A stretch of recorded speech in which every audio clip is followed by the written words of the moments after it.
WGAL News 8 Today starts now. So you're saying it's up from here, for sure. Yes. All right, good morning, everybody. 5 o'clock, I'm Matt Barcaro. I'm Caitlin Smith. Regina's going to get to the report we just talked about in a bit, but she also has a look on traffic. Right. And even before that, we want to get to our forecast because, all those storms and the fog. Storms are out. We have a little bit of fog this morning, especially in Lancaster County. I'm seeing it a little bit in York County, even saw a bit in Lebanon County. So mainly where we're seeing that clearing, that's where some fog is setting in. As far as our Storm Team Live Radar network goes, just a few isolated showers hanging out in southeastern counties, and we should see spotty showers later today.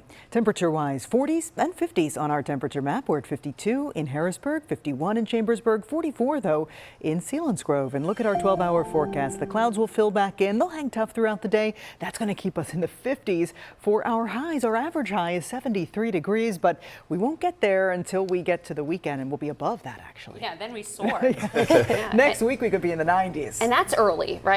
For 90s? Yeah. June 1st is about our average first 90 degree day. Okay, so just about a week early or so. Yeah, that's not that far away. Can you believe that? Wow. Very exciting though, for sure.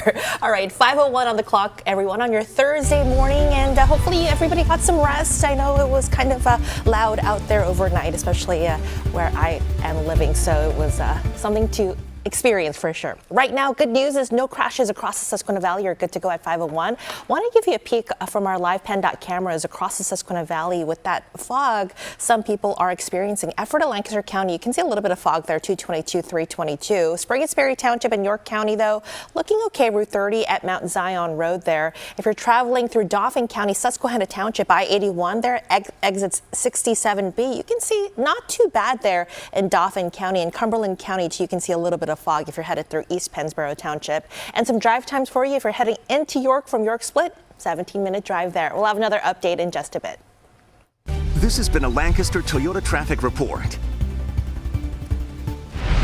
All right, you're taking a live look right now. We should be seeing the Lebanon County Courthouse. That is where a man accused of making threats on social media against state Democratic lawmakers is scheduled to be in court. That's going to happen this morning. Regina is back with us with some reaction from those lawmakers who were threatened. Yeah, Regina. Caitlin and Matt, state police arrested Adam Berryhill of Lebanon, saying he made threats on his X account, showed a gun, and mentioned a, quote, Memorial Day operation. State police say Berryhill posted a hit list of 20 lawmakers, all Democrats, in the House and Senate, and posted politically violent posts on his X account.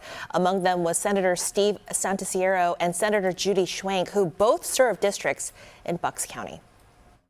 It happens in this broader environment in which we've seen acts of political violence and threats of political violence escalate over just the last few years. And I think all of us, whether we're Democrats, Republicans, or independents, need to be speaking out against that whenever it occurs. I am very out in the community. A lot of people say there must be two of you because you're everywhere in this, in Berks County. And I intend to do my job that way, but it sure makes you think twice. About what I may be exposing myself to and or my family as well.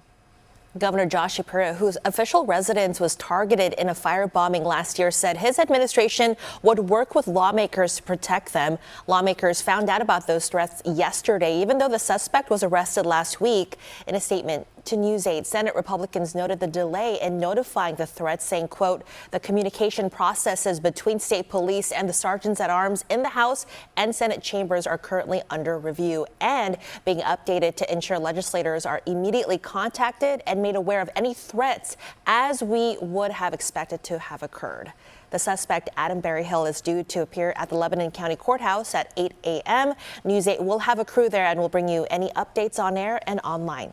Caitlin. Thank you, Regina. And this does come as Dauphin County Commissioner Justin Douglas says he was harassed and threatened by someone as well. The Democrat and candidate for Pennsylvania's 10th congressional district shared this during yesterday's commissioners meeting. He said it happened on Friday.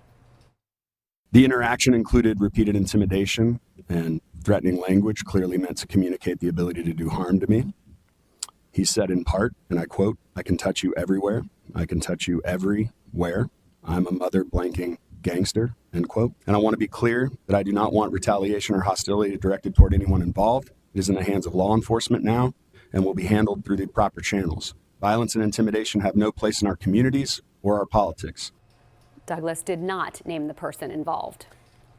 New this morning, Lancaster Township Police say a social media post about a shooting in Sterling Place did not happen in Lancaster County.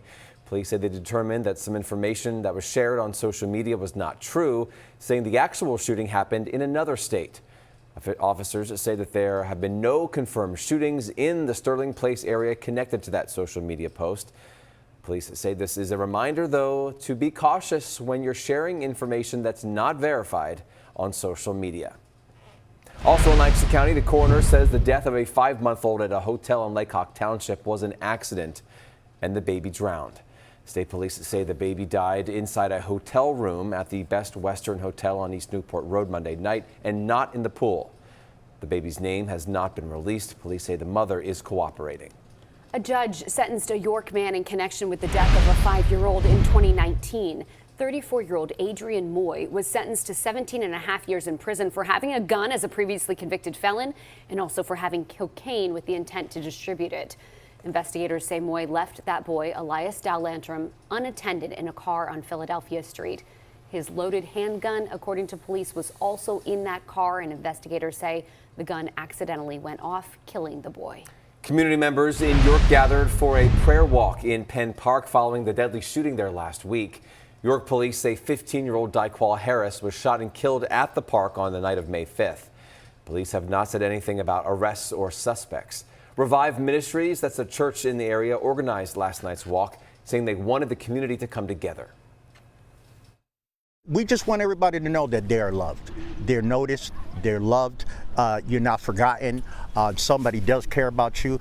I think that it's important that we, the church, we come outside of the building and begin to be seen by the individuals in which we service, okay? To let them know that we are grieving with you, we love you, we care about you, and we support you as well. Pastor of Revive Church says they're hoping to have these prayer walks every week. 5:07 now. We have seen bike crashes across the state. Just last year, the number of people who've died on bicycles from crashes was 28. That was up from 19 the year before. These numbers from PennDOT. A bike shop in York County says it wants to continue to raise awareness about this. And News 8's Gabrielle Thomas is joining us live in Manchester Township with what that bike shop is doing to help. Good morning, Gabrielle. Good morning, Matt and Caitlin. Well, Gung Ho Bike Shop here in Manchester Township says a little bit of awareness goes a long way, especially while people are out there on the road, because it's super important that both cyclists and drivers are safe. Now, I have Jay Zach joining me this morning. He is the owner here at Gung Ho Bike Shop. Could you explain to me some of the biggest mistakes that you've seen drivers make when they are sharing the road with cyclists? Well, bicycles should be staying as far to the right as they can. That is far to the right as is safe, and sometimes that is on the side of the road and stuff. So we always like to see cars give bicycles room. Okay, you can't be passing at less than a foot or something like that and make that cyclist feel safe and comfortable. So giving a cyclist room is one. Also, don't assume what they're going to be doing. You know, it's just, we don't want, if they're turning left or turning right, they have the ability to come out on the road and make those turns.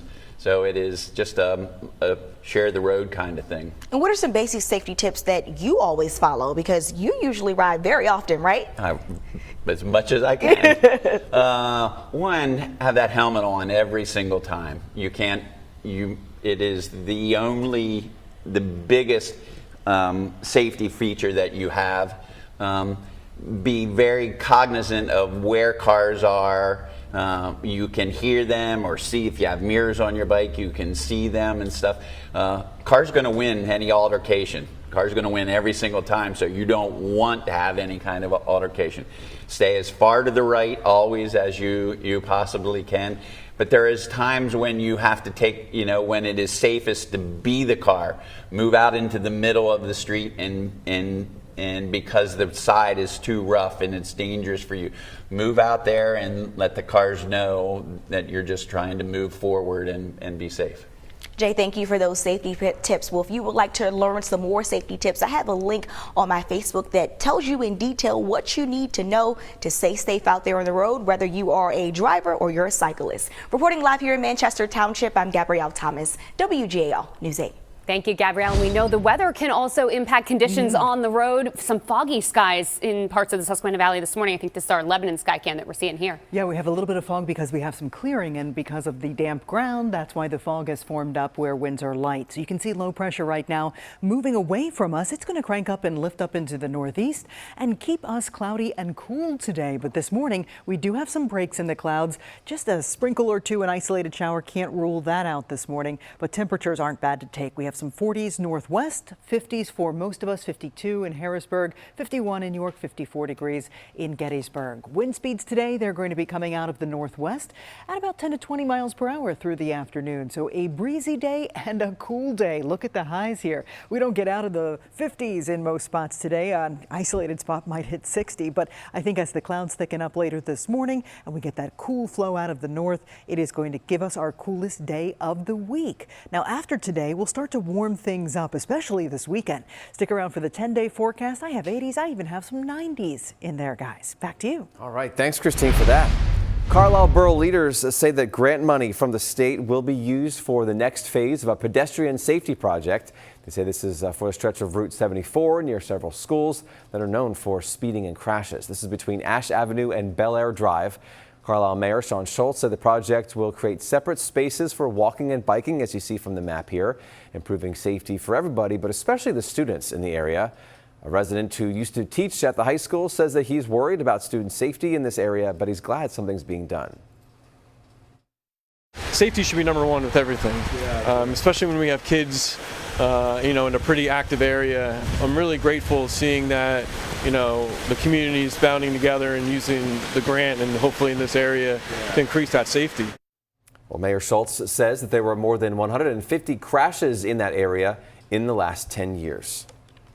In Harrisburg, city leaders say that they are approving the Broad Street Market funding resolution. This was a unanimous vote on their part. Last week, we told you about how the cost to rebuild did increase by $3 million. It's now up to about $23.7 million in all. It's partly because of the collapse of a wall last fall that was damaged by the fire that happened at that market. Construction, though, is still expected to be done by May of next year.